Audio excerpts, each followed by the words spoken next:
All right, welcome to the Yahsinni and Tazz Show. Um, Today we're going to be going over a little bit of information, hopefully to help people. And inflation is high, bills is killing. I found the way of basically getting rid of all everyone's bills. So I'm gonna try to share it with y'all. So hopefully y'all can get some remedy and get some relief. I was going to show receipts, but I decided not to because I really didn't want to run the risk of putting any of my private information out there. But try it for yourself. You'll have your own receipts. I'm going to start off by saying that this is for informational purposes only. I am not a lawyer. I do not practice law. Please do not call me if you get into a bind. If you call me before it, I might look it over and try to help you. But I am not a lawyer. This is not lawful information. I do tell everyone to go ahead and do your own research. Like everything I'm going to tell you, everything I'm going to talk about, you should go through. You should read it. You should look it up. You should familiarize yourself with it. So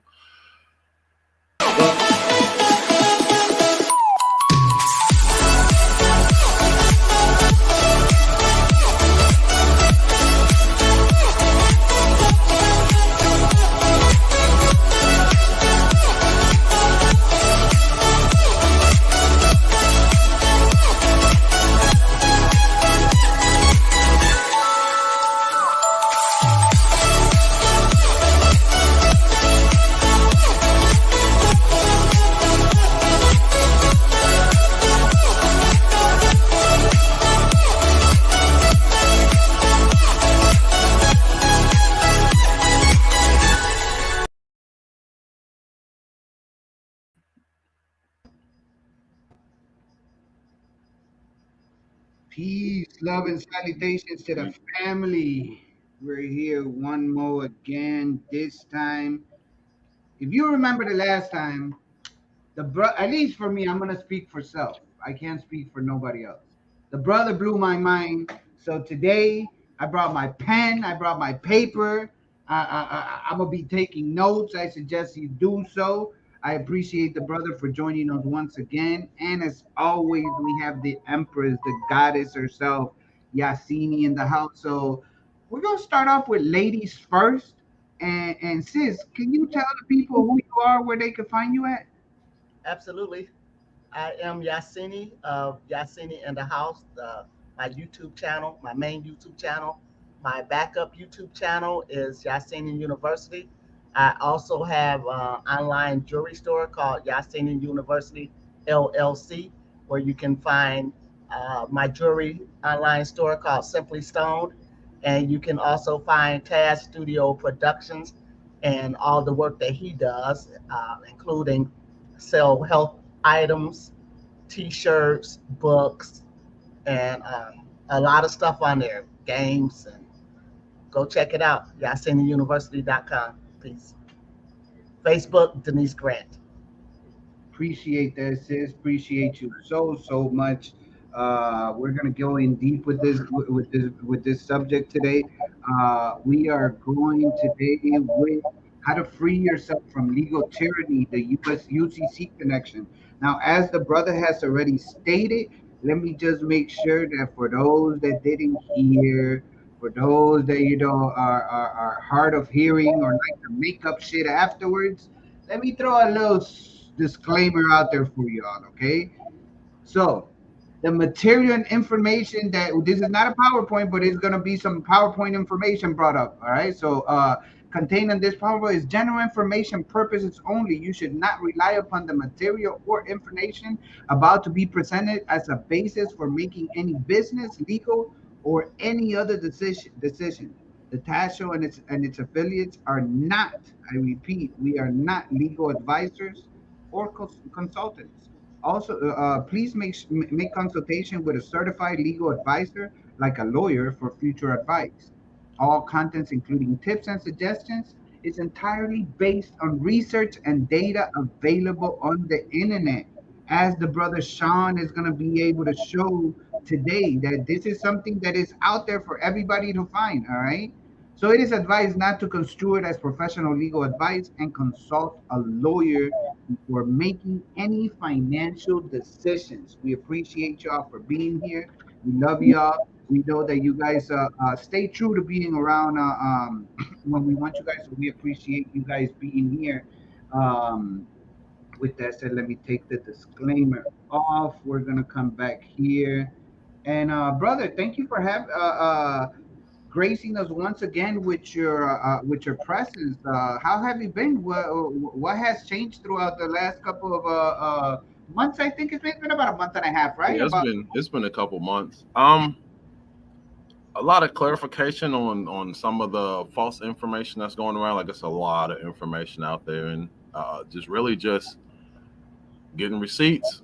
Um, Bill free completely. My mom will be bill free completely next month. My sister will be bill free completely next month. And if you watch this and you study, you could be bill free completely next month. So, free completely next month. And, That's the best thing I've heard all year. mhm. most definitely, most definitely, most definitely. So that's a hell of a way to get started because as everybody knows, I mean, listen, it's hard out there. It's Everything hard. and anything is it's expensive. It's gonna get Inflation. you know. Hmm. Rent's gonna keep going up. Gas is gonna keep going up. Food's gonna keep going up. All these things are gonna continue to go up. So maybe you could get some information that you could go back and research. Do not believe nothing that you're told. Go back and research it for yourself so that you could give yourself the sense of security to know that you've done your diligence, yeah, diligence, and you've come up with the conclusion on your own that this is actually something that you want to look into. All right. So before we do that, let me address the first people that are here. We have Tribe Guys in the building. He said Islam, peace and love, brother Islam, back to you. Uh, Yassini's in the house as well. Nathaniel Bay is in the house. He says peace. Uncle Gary's in the house. Shalom, family. Shalom, brother. Shalom. Great to have you here. It's always a pleasure. Thank you for being such a faithful follower, brother. I'm really impressed at your loyalty. So with that said, salutes to you. But Sean, where do we start? What do you think will be a good starting point? Um, I wanted to start by just start by talking about sovereignty, like what sovereignty really is. I feel like when I look into the information, that's the biggest cloud around like actual information. Right? Sovereignty is basically just being alive in the United States. If you're a living human being, you're a sovereign.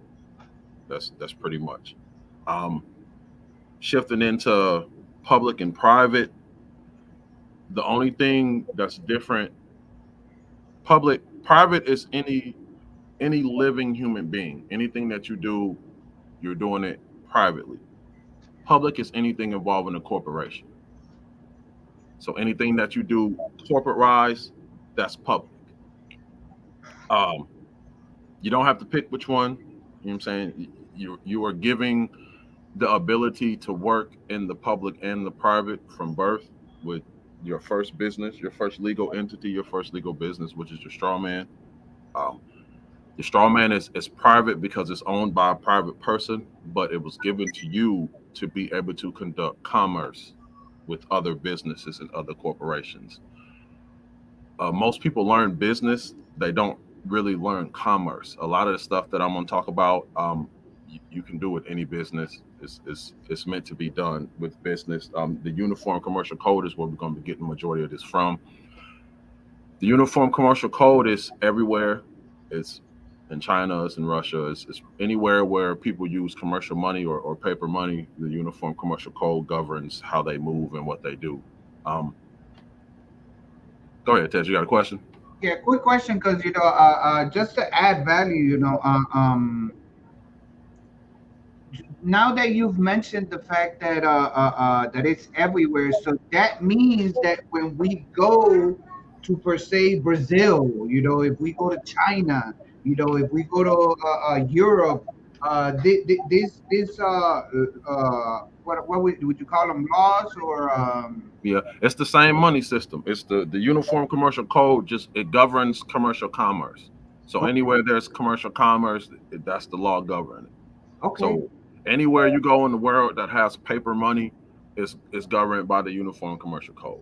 which is every okay, okay, Yep. continue, brother. Yeah,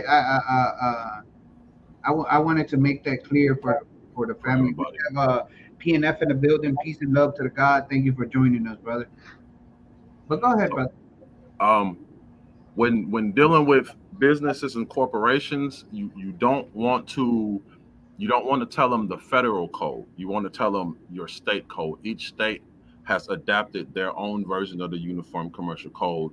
All you have to do is search your state law statute, and then search whatever the name of the code is, and it'll pull it up.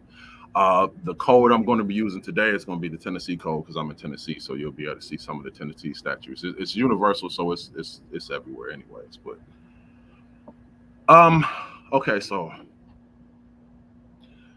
the first thing I wanted to get into is the understanding of money, and what money actually is, not what we've been taught that money is, but what money actually is. If you look at a dollar bill or a $5 bill or a $10 bill, 20, 100, any dollar bill is it's a Federal Reserve note. A Federal Reserve note is a promissory note. A promissory note is nothing but a promise to pay. It's an IOU from the government. It's credit. They started this system because back in the day you actually had to carry a pouch full of gold coins. When you would be traveling, you can get robbed, you can lose your whole savings. So instead of doing that, you could take your gold coins, you can go to the bank, you can give them your gold coins or your silver coins, and they'll give you Federal Reserve notes back.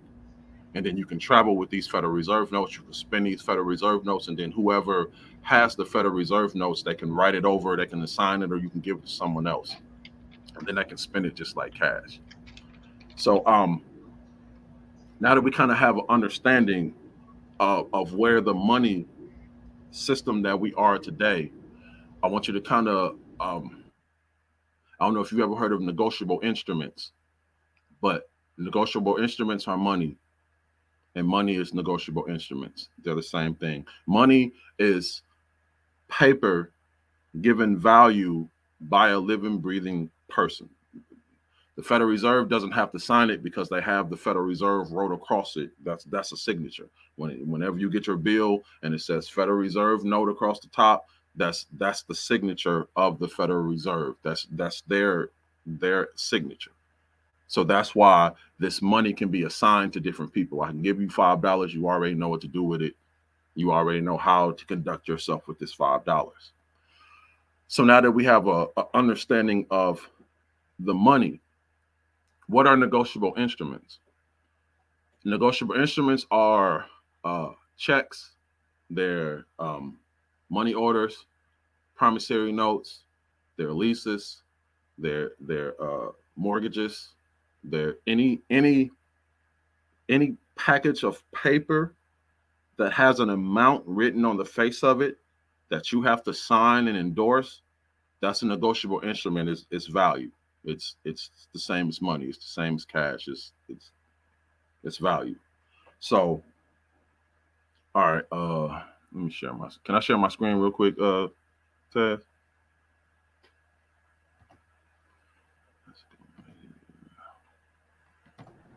Go ahead, brother.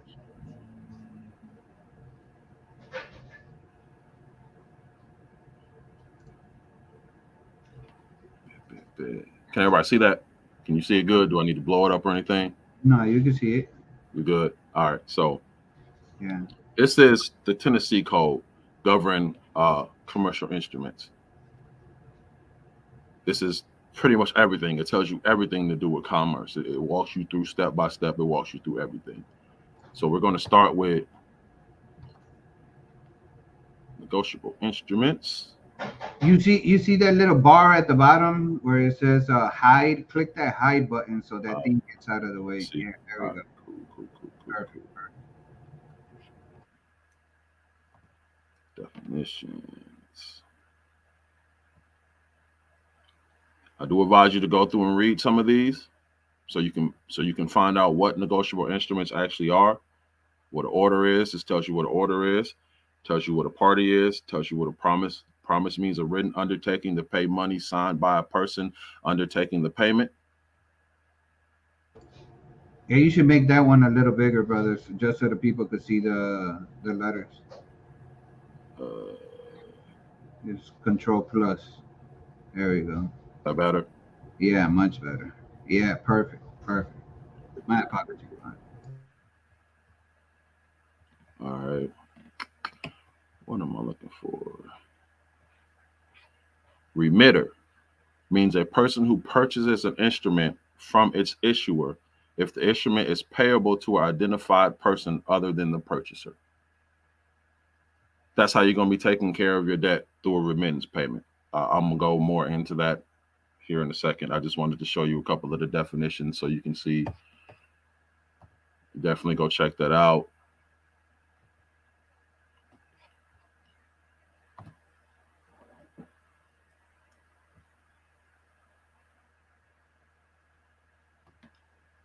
Except as provided in section C and D, negotiable instrument means an unconditional promise to pay or order to pay a fixed amount of money or with or without interest or other charges described in the promise to pay. If it is payable to the bearer, okay, so there's for people who know what checks are, well, everyone knows what checks are, not to say people who know what checks are, but people who are used to using checks. If you had a check, I could write a check to you. You can then take that check and sign it over to someone else. They can then take that check and sign it to someone else, and then that person can go and cash the check. The check was money. So when you have a check, you have to sign it on the back. You have to endorse it with your name. So if you a check made out to bearer is just basically a check made out to cash, made out to deposit, just any not made out to a specific person. Like so, if you make a check out to cash, it's made out to bearer. It's payable on demand or at a definite time. Majority of credit is payable instantly. So go through this. I'm not going to read all through the negotiable instruments of what they are. I do tell you to go through it and read so you can get a firm grasp of what negotiable instruments are. Because the whole system, all money is negotiable instruments. It's commercial paper. It's all negotiable instruments. And once you find out how to use negotiable instruments, you can operate in commerce. All right, now I'm gonna go back to that, but I'm gonna stop sharing my screen and I'm gonna talk for a little bit more, and then I'll go back to sharing the screen in a minute. Let me stop screen. All right, so now let's talk about how the system how the system pretty much works. All right, so let's say you want to buy a car. So you go into the car dealer, um, you tell them that you want to buy a car. They tell you okay. They let you drive it. You take the car out. You go test drive it. You come back and you tell them that you want to purchase this car. Okay, so now you want to purchase this car. What they're going to do, they're going to print up a bunch of paperwork with a bunch of legal jargon and a bunch of stuff on it, and they're going to give this paperwork to you. It's nothing but paper when they give it to you. On this paperwork, it's going to say, okay, you bought this car for $50,000. The term of this car is going to be 5 years, and you're going to have to pay $700 a month per each year. That's going to be the interest off this payment, right? So you sign it, you give it to them. You take the car, you drive off, you go home. You just got a new car. You didn't pay anything for it. So now you're driving it around. In about a month, they send you a bill. You take the bill. You see the bill just says, hey, that I owe this money. So you keep the bill, and then you make the payment like you're supposed to. Well, you weren't supposed to keep the bill and make the payment. So since you kept the bill and you made the payment, you incurred the liability of the debt. So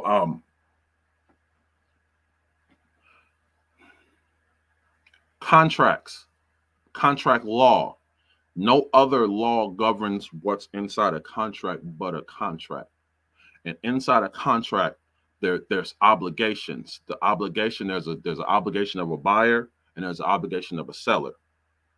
The obligation of the buyer is to produce value. The obligation of the seller is to produce goods. So I'm a buyer. I want to buy a sandwich. I go up. I give them value. I give them a $5 bill. They give me the goods. They give me a sandwich, right? So when you start understanding contract law, you'll start kind of understanding what's going on in the system. So now when you go in and they give you the stack of paper because you want to purchase the car. They give you the stack of paper, right? The stack of paper is a negotiable instrument. If you go into majority of your the stuff that you signed up for, majority of the contracts that you signed up for, if you go in and you start reading the print, you'll see somewhere on there where it says a promissory note or unconditional promise to pay or something like that. It's because once you sign it, it becomes a negotiable instrument. Whatever the face value of it, it's the value of that instrument. So go ahead. So it's not so much their paperwork is the negotiable instrument, but it's what leads to the document being a negotiable instrument once you put your Once you put signature. your signature on it, once you sign it, it becomes value. You give it value So it's your signature that makes it value. Mm-hmm. Okay. Just like, no, you can't cash a check unless it's signed. You can pass it around all day if it's not signed. If it has a name on it to someone it's supposed to go to, and that person hasn't signed it, that check is useless. But as soon as they sign it, you can go and you can cash that check. That's right. That's It's just right. a negotiable instrument. Okay. So so they give you the paper. You take the paper, you put all your personal information on it. You put your name, you put your social, you put your address, you put your phone number, you put all your personal information on this note. At the time of you signing it, this note has the value of what's on the face of it. Right? So you take this note and you give it to the car dealer. If you look on any of your contracts and you look for the collateral section and you actually read what the collateral to this contract is, it's going to say something like benefit payments or interest or social security payments. It's going to say something like that, right? You pledge the car as the collateral. The car isn't the collateral. You pledge the car as the collateral. If you read through the contract, it's going to say somewhere in that contract that you give this bank security interest in the vehicle. You give this bank security interest in the home. You give this bank security interest in the phone. You give them security interest in the actual thing, but it's paid for as soon as you give them the value. The negotiable instrument pays for the debt. But since you didn't read fully through the contract, you give them security interest in your car or your home. Studying contract law will teach you that everything is negotiable. You can alter contracts. You can cross things out. You can add things to it. Any contract, any contract, you can change contract. You can change it. You can alter it. So After it's been agreed upon by both parties. but before, once they give it to you, they've given you their terms. You can write your terms down and you sign it for value. And once they accept it, per the UCC offer and acceptance, they accept it. Once you give it to them, it's accepted. If they don't return it to you, then it's accepted. But I think it's called look up the Contract Act. The Contract Act will explain contracts and how to deal with contracts. What you can do, you can amend them, you can add paperwork to them, you can change them, you can do a lot with contracts. And since the entire system works off negotiable instruments and contracts, you should look into contracts, you should look into business law, you should look into negotiable instruments. So it's going to be like the most important things you want to learn to deal with this system. So after you've given them the contract back, you've signed it, you give the contract back to them. It's now value. But since you didn't defer any liability, you actually accepted the liability, you pledged the car to them if the payments aren't due, if the payments aren't paid. So now, let's say you get your first bill. What is a bill? A bill it's a document, a title showing ownership, right? Because it's your account.